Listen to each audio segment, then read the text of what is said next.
En el nombre del Padre, del Hijo y del Espíritu Santo. Amén. Ave María Purísima, sin pecado concebida. Espíritu Santo, fuente de toda luz, ilumínanos. Oh Señor Dios de los ejércitos, restáuranos. Haz resplandecer tu rostro sobre nosotros y seremos salvos. Muy buenas noches, queridos hermanos.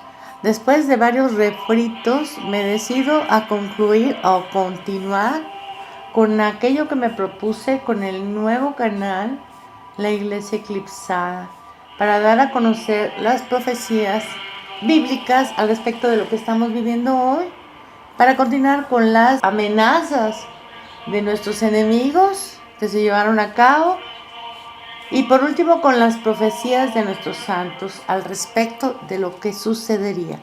Para empezar, para los exégetas, Antíoco Epifanes es figura del anticristo. Así que viendo lo que ocurrió y lo que hizo en la época de los macabeos, podremos reconocer al anticristo de nuestros tiempos. Leíamos ayer en el video sobre la abominación desoladora que cuando nuestro Señor habla de ella, nos conduce al profeta Daniel, y este nos enseña que sucedería en la época de los macabeos, así como al fin de los tiempos o en los tiempos del fin. Así que nosotros, estudiando y viendo lo que sucedió en aquella época, pudiéramos reconocerle cuando en la iglesia volviera a ocurrir. Y ya que Nuestra Señora en la Salud nos advirtió, Roma perderá la fe y se convertirá en la sede del anticristo desde 1846, desde ese momento los jerarcas de la iglesia y los católicos deberíamos haber estado atentos a los cambios que alguien similar a Antíoco llevaría a cabo. Así que demos un breve resumen de las acciones cometidas por Antíoco en tiempos de los macabeos. Primero, cambió los tiempos y la ley. Los exégetas explican que eso significa las fiestas y las formas de culto. Puso fin al verdadero sacrificio y lo reemplazó por ceremonias ajenas al verdadero culto a Dios, así como anuló las fiestas del pueblo de Dios.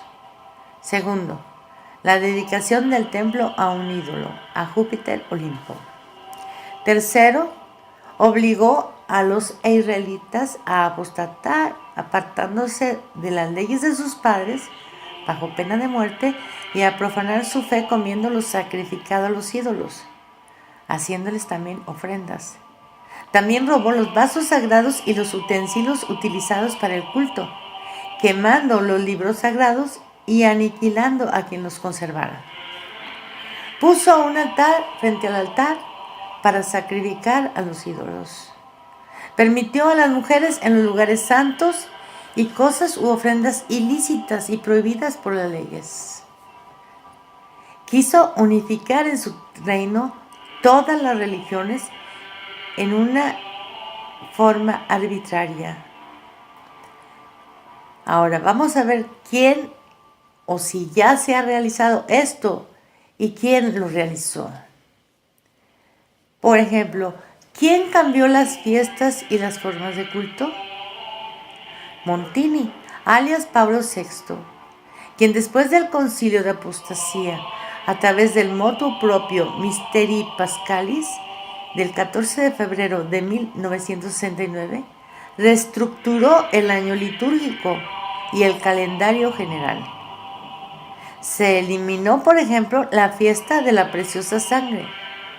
La razón fue que el misterio de la sangre de Cristo ya se conmemora suficientemente dentro de otras celebraciones, principalmente la solemnidad de Corpus Christi y en Semana Santa.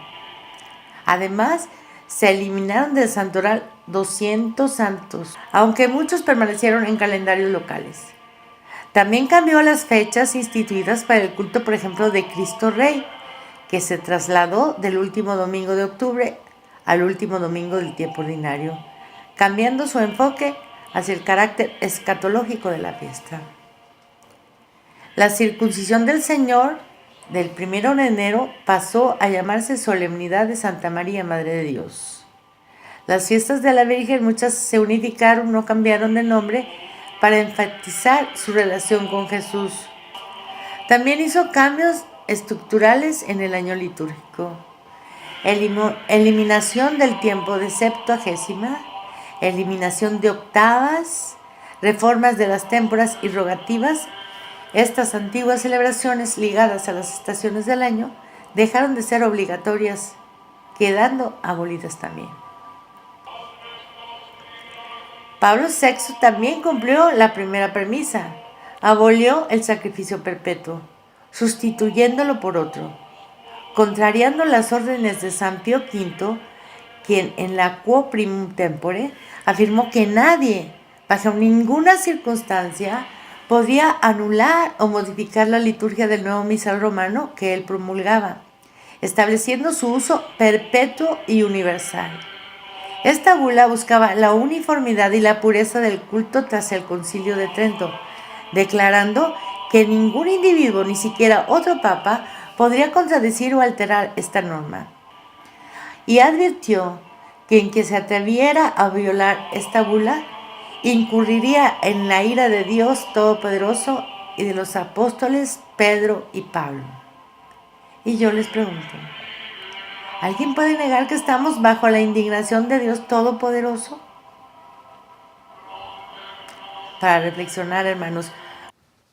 Pues Montini, Pablo VI, ignoró este severo mandato y abolió el santo sacrificio de la misa de una manera tiránica, haciéndolo observar a todo el mundo, prácticamente en un santiamén, sin permiso o indulto alguno para la misa de siempre o de San Pío V.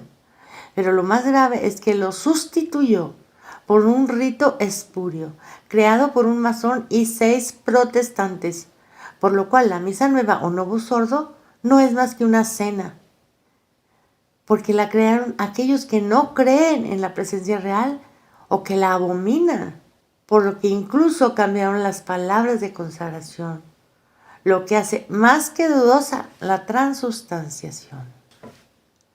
Los cambios fueron en toda la estructura de la misa tridentina o misa de siempre. Muchas oraciones fueron omitidas o modificadas sustancialmente. La reestructuración litúrgica fue extensa, con el objetivo siempre, según ellos, de simplificar el lenguaje y eliminar algunas repeticiones. Omisión de las oraciones al pie del altar. Estas oraciones que simbolizaban la entrada en el lugar del sacrificio en la misa tradicional fueron suprimidas en el Novus Ordo. La eliminación del último evangelio, la lectura del prólogo del Evangelio de San Juan al final de la misa, que se rezaba tradicionalmente, fue omitida. Se suprimieron las oraciones específicas del ofertorio, oraciones que expresaban explícitamente el carácter sacrificial y propiciatorio de la misa. Estas fueron eliminadas o reemplazadas por textos de acción de gracias al Dios del universo, no a la Santísima Trinidad ni al Padre Eterno. El Novus Ordo también permitió una mayor variedad en las oraciones eucarísticas, ofreciendo varias opciones además del canon romano, propiciando así el caos. Así hemos escuchado a sacerdotes decir en alto: porque esto es tu cuerpo, así como la participación de niños, jóvenes y mujeres en el altar a la hora de la consagración. De 1965 al 69 se implementaron otros cambios.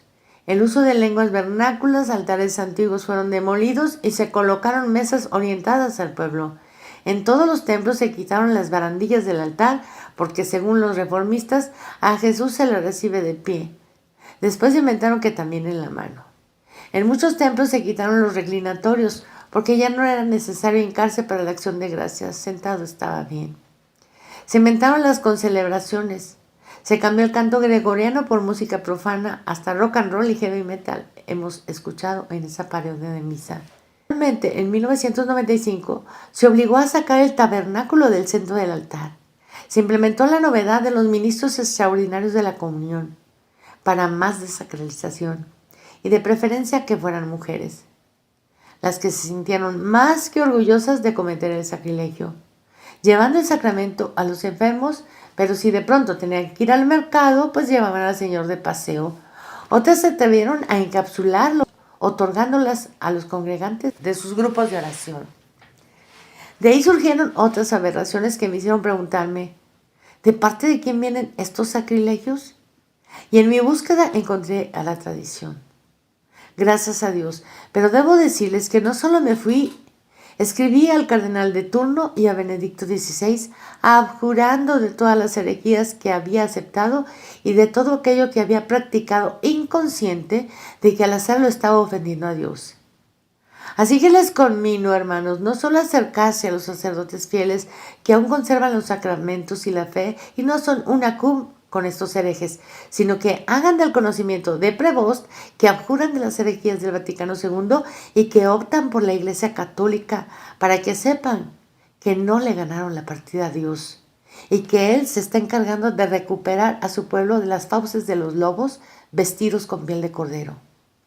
Igual promovieron las asambleas de corte protestante, especialmente las pentecostales, en las cuales en los templos los católicos bailoteaban frente al Señor, expuesto en el altar, y de espaldas a Él fingían adorarle.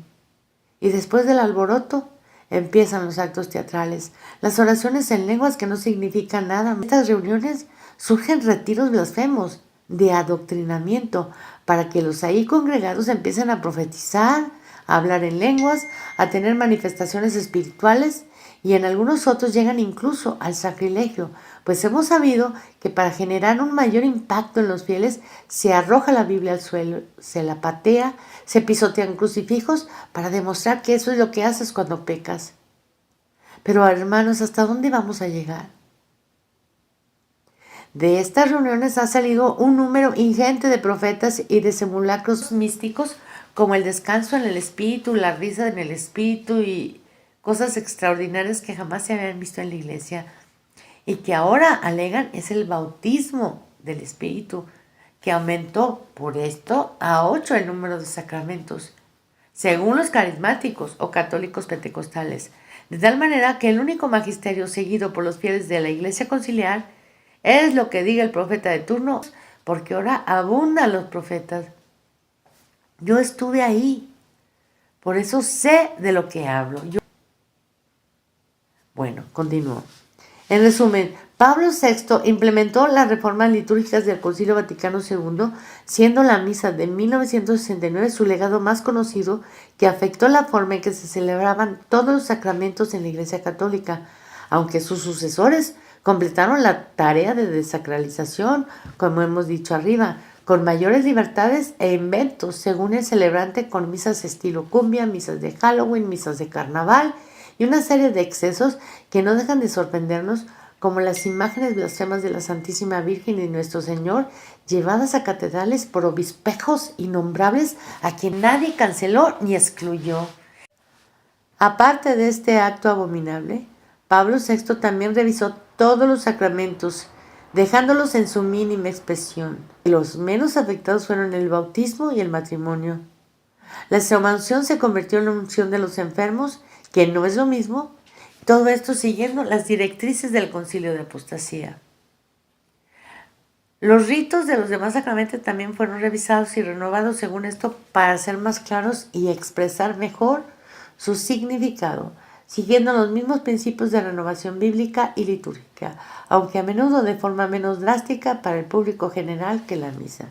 Con respecto a las modificaciones en la ordenación y consagración de obispos, tenemos un gran problema, porque al parecer coinciden con los cambios en la Iglesia anglicana, por los cuales León XIII abordó la cuestión de las órdenes anglicanas en la bula papal apostólica Curae, emitida en 1896, que declaró las ordenaciones anglicanas como absolutamente nulas y sin valor. La razón principal esgrimida por León XIII era la deficiencia de forma e intención en los ritos de ordenación anglicanos. Así que también están en entredicho las ordenaciones de sacerdotes y obispos por la misma razón. La deficiencia de intención. El Papa argumentó que al modificar la forma, la Iglesia de Inglaterra había alterado la intención de hacer lo que la Iglesia Católica hace, es decir, ordenar sacerdotes con poderes sacramentales específicos, que es lo mismo que hizo Pablo VI. ¿Qué otras cosas, pues, hizo Antíoco, figura del anticristo? O destruyó todos los vasos para el culto y construyeron altares frente al altar de Dios para sacrificar a los ídolos. por toda Judea. También se quemaron los libros sagrados y cualquier judío que los poseyera era condenado a muerte. Pues nosotros igual vimos la destrucción de muchos altares. En otros casos solo se puso una mesa frente al altar para celebrar la cena, ya no el sacrificio, de cara al pueblo, dando la espalda al sagrario o sacando el sagrario a una capilla anexa, contrariando las órdenes de que éste debía estar siempre en el centro, y el sacerdote y el pueblo dirigiéndose a Dios. En algunas iglesias, por aquello de la iglesia pobre y de los pobres, el cáliz de oro se sustituyó por uno de barro. Posteriormente, la patena que impedía que las partículas en las que se encuentra nuestro Señor Jesucristo se quitó arbitrariamente, al mismo tiempo que se implementó la comunión en las dos especies, por lo que de llevarse a cabo la transubstanciación, el cuerpo y la sangre del Señor son pisoteados diariamente por los comulgantes. Todos estos cambios fueron blasfemos y desacralizadores y sacrílegos por todo lo que propician, lo que hizo que huyeran los más fieles y los que por gracia de Dios nos hemos ido dando cuenta de lo acontecido, hemos ido dirigiéndonos a la misa tradicional, quedando los templos desolados, tal como deseaban todos los artífices del concilio, como leemos al final del libro Fe y Futuro de Ratzinger, alias Benedicto XVI. Los libros de piedad también fueron quemados, como hemos escuchado varias veces al padre Isidro Puente, que logró rescatar algunos en sus seminarios, verdaderas joyas. Bueno, ¿qué otra barbaridad perpetró el malvado Antíoco? El ecumenismo. Sí, Antíoco Epifanes buscó activamente la unificación cultural y religiosa de su reino seleucida como medida de cohesión política, y esto implicó la imposición de prácticas y el culto griego y la supresión de las religiones locales. Esto es lo mismo que han pretendido hacer desde el concilio los ecumenistas, quienes borrando todos los dogmas que nos dividen, quieren hacernos unir en una panreligión mundial. De ahí las reuniones de Asís, inauguradas en 1986 y continuadas hasta el día de hoy, con firmas como las de Abu Dhabi, que solo reafirman los documentos del Concilio Nostra Aetate y Unitatis Redintegratio del Vaticano II, en los cuales se valida lo contrario a lo que dice la palabra de Dios. Pues en ella leemos que los paganos adoran demonios y no a Dios, y nos ordena alejarnos de esas reuniones, pues ¿qué comunión tiene Cristo con Belial o la luz con las tinieblas? Aparte condena con el anatema a aquellos que prediquen un nuevo evangelio. ¿Y qué es lo que estos apóstatas están predicando sino una nueva religión que contiene a todos los cultos y denominaciones? Estas terribles reuniones culminaron con la entronización de la Pachamama, el ídolo en el altar, como Antíoco hizo en el templo de Jerusalén. Así que los que ilógicamente nos califican de protestantes, sepan que los protestantes son ustedes, pues son los que han aceptado sin más una cena protestante, en lugar del santo sacrificio del altar. Aceptan reunirse en asambleas en las que se llevan a cabo prácticas protestantes y no tienen más magisterio que lo que profetice cualquiera, siempre y cuando vaya de acuerdo con los usurpadores. Se unen en yugo desigual con los herejes, apóstatas y blasfemos que orgullosos, junto con los reyes de la tierra, le hacen la guerra al Cordero. Pues esta falsa jerarquía enseña lo contrario a las enseñanzas de nuestro Señor Jesucristo, sus apóstoles y todos los papas anteriores al concilio. Y contrario a la Iglesia Católica, hace suyos los planes de la élite para llevarnos a la esclavitud global llamada Nuevo Orden Mundial.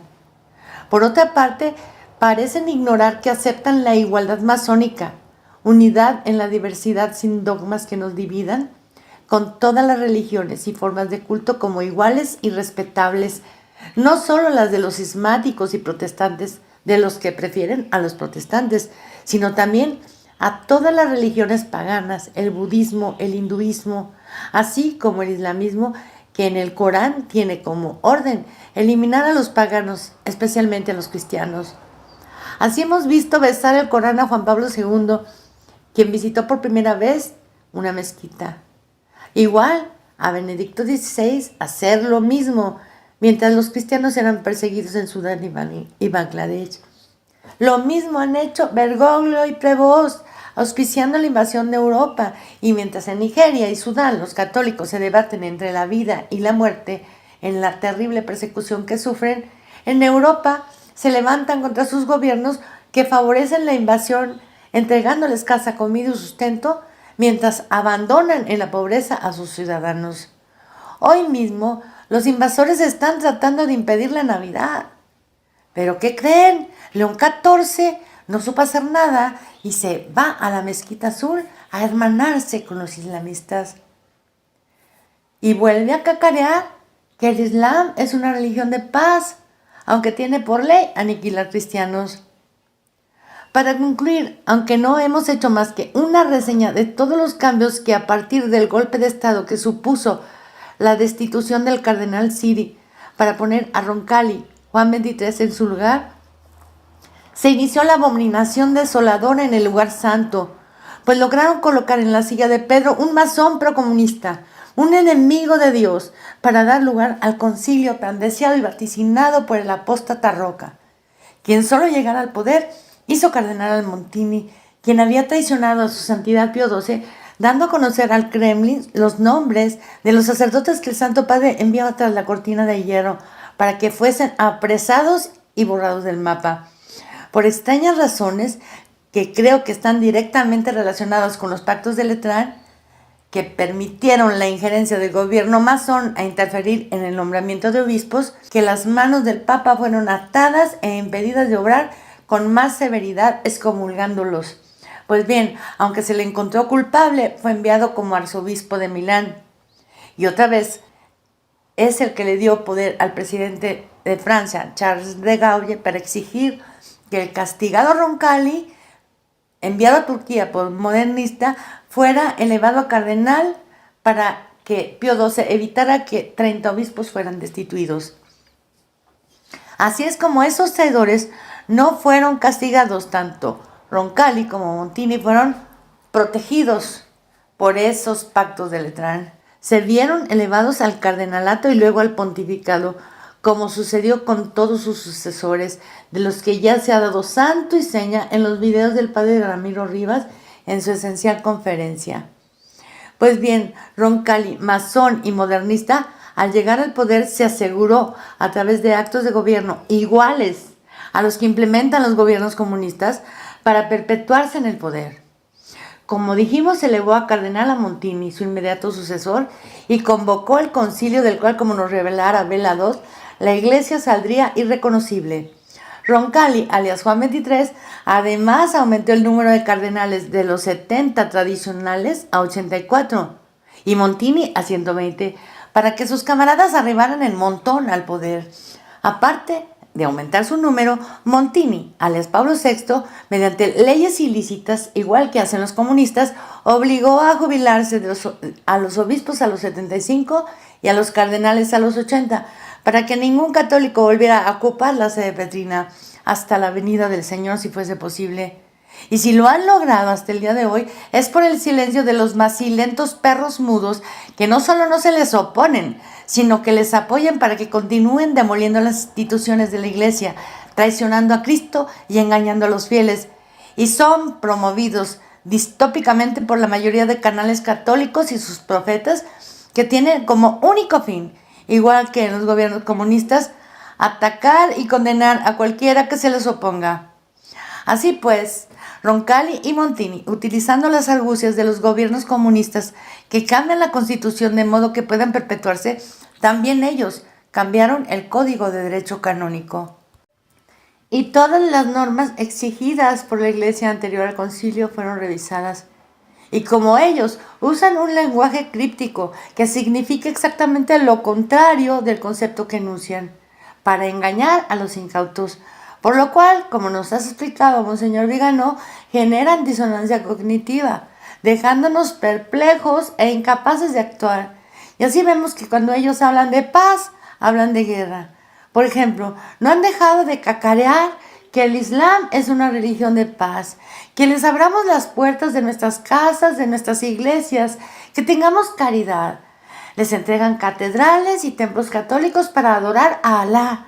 Actos seguidos, estos hombres de paz destruyen nuestros templos, vandalizan las iglesias, se apoderan de las casas de los ciudadanos, llegando al extremo de violar niños y jóvenes, de maltratar a ancianos e incluso quitarle la vida a sacerdotes y monjas dentro de los mismos templos. Mientras que el Ocupa de Roma sigue cacareando que son una religión de paz. Por lo cual las personas humilladas al extremo no saben si seguir a que les condena al exterminio o levantarse en defensa propia. Tenemos actualmente el caso de Venezuela, que todos esperamos que Trump se decida a ponerle fin al narcogobierno que mantiene en el terror a Venezuela. En su carácter de líder espiritual interviene Prevost para culminar a Trump a dialogar con el criminal. No es por lo demás absurdo. Eso crea un sentimiento de impotencia y dolor para los que esperamos no solo la liberación de Venezuela, Cuba, Nicaragua y México, porque este infame, en nombre de la caridad, interviene para que persista el dolor de esos pueblos que llevan tantos años en un sufrimiento atroz. Aquí es donde podemos hacerle cabida a aquella frase que parecía oscura o no tener un significado claro sobre la ramera apocalíptica que dicen las escrituras, ebria con la sangre de sus mártires. Sí, los mártires provocados por sus teólogos de la liberación que hicieron posible que casi toda Latinoamérica fuera entregada al comunismo. Pero de eso hablaremos después, cuando destripemos a la rana de la iglesia pobre y de los pobres. Quédense con esa premisa. La ramera está ebria con la sangre de sus mártires y lloren después por la sangre fratricida derramada desde que estos ocupas arribaron al poder. Y así mientras Prevost y la falsa jerarquía se escandaliza porque los ciudadanos rechazan la invasión a voz en cuello, Prevost también descalifica a los que en Occidente hacen prevalecer la ley en favor de los ciudadanos, como es el caso de Trump, Bukele, Milei y de los otros presidentes de derecha que felizmente han ganado las elecciones en Sudamérica. Es inconcebible que mejor un liberal que un papa haya declarado que solo existen dos sexos, que el aborto es un crimen y que los hombres disfrazados de mujer no pueden entrar en baños de mujeres ni competir con mujeres, pues es una condición desigual. Mientras Prevost los recibe orgullosos, tomados de la mano de su pareja en el año jubilar de la esperanza. ¿Qué es lo que esperan él y su camarilla sino nuestro aniquilamiento? Pues bien, Dios les tiene una sorpresa y van a caer igual que están cayendo todos los gobiernos comunistas, y esto por intervención divina, pero no sin la participación de los hijos de Dios, porque como dijo Monseñor Vigano, Dios interviene sí, pero cuando el pueblo actúa, no sin su acción. Y terminamos este video con la premisa que nos conviene no olvidar. Para los cobardes no hay paraíso. Y esto va dirigido a todos los que, escudándose en la virtud de la obediencia, no a Dios, sino a los enemigos de Dios, han logrado que se perpetúen en el poder por más de 60 años estos traidores. E igual que ellos, por el apoyo que reciben de ustedes, le hacen la guerra al Cordero. ¿Pero qué creen? El Cordero los vencerá. Tanto jerarcas como fieles a la ramera, que se hacen uno con los blasfemos y apóstatas en cada misa y les defiende cuando saben que sus actos son indefendibles, ¿qué harán cuando se presenten ante el rostro de Cristo? ¿Creen que la disonancia cognitiva les bastará como excusa? ¿O les mirará el Señor con rostro airado y les considerará tan culpables como aquellos que abiertamente hicieron la guerra al Cordero por más de 60 años, siendo testigos de sus herejías, de sus blasfemias, de sus profanaciones, de las violaciones de niños y jóvenes, de la supresión del santo sacrificio, de la persecución de los católicos, de la promoción de los herejes, y aún así los apoyaron? Por lo cual no tienen excusa. Son parte de aquellos que hacen la guerra al Cordero, y cuando el Señor los derrote, como está escrito, ustedes también caerán como herejes, blasfemos y apóstatas por su decisión expresa de hacerse uno con ellos.